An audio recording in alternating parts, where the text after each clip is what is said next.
Good morning. Good morning.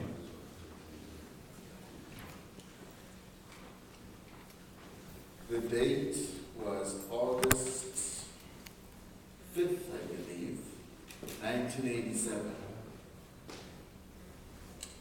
I stood on the tarmac at Kamuzu International Airport in Lilongwe, the capital city of Malawi.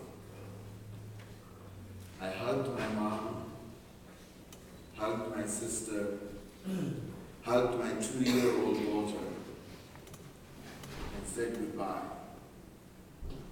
Climbed up the steps into the plane and took off to an uncertain future. Malawi, my home country, was a dictatorship for 30 years.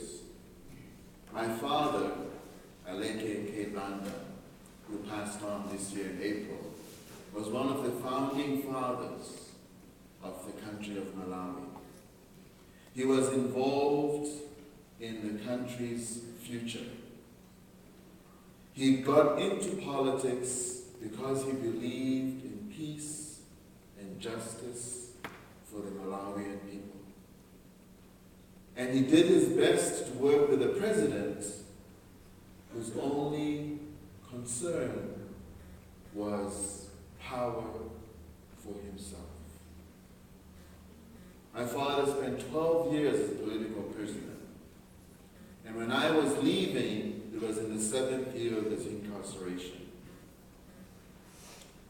I arrived in New York and then proceeded to Ohio, Worcester, Ohio, where I went to school at the College of Worcester.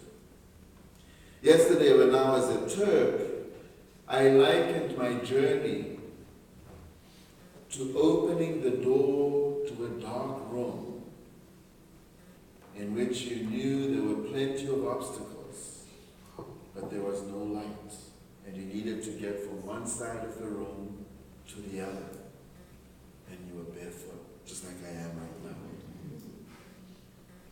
But when I arrived in Ohio, there was an organization just like Turk, the Tennessee Immigration Rights.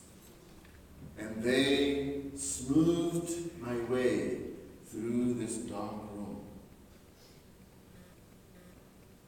But there is still nothing like going on a journey where you are leaving the country of your birth, where you are leaving people who you love and care for, and who love and care for you, to a land where you have no idea how you are going to be received, how you are going to be perceived.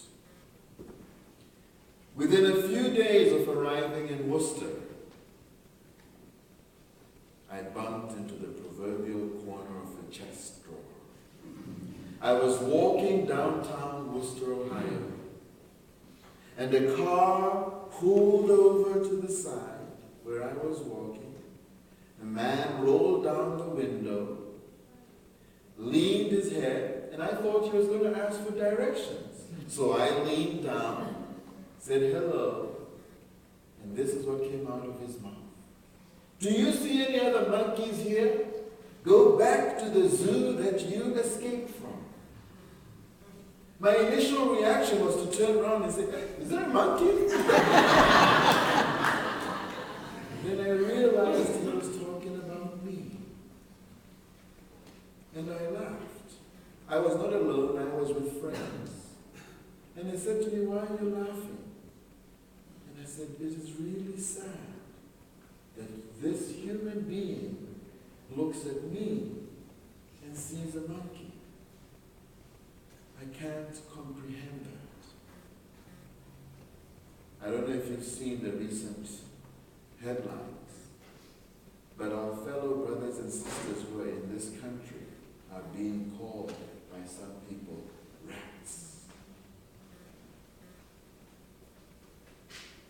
I'm no longer a refugee, but I know the story and the road that refugees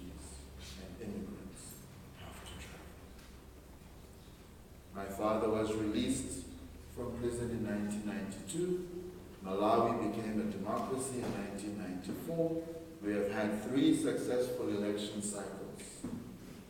As I said, my father passed on in April of this year. But he has left a legacy that I am doing my best, and Malawians were doing our best to walk in his footsteps. How do we see each other?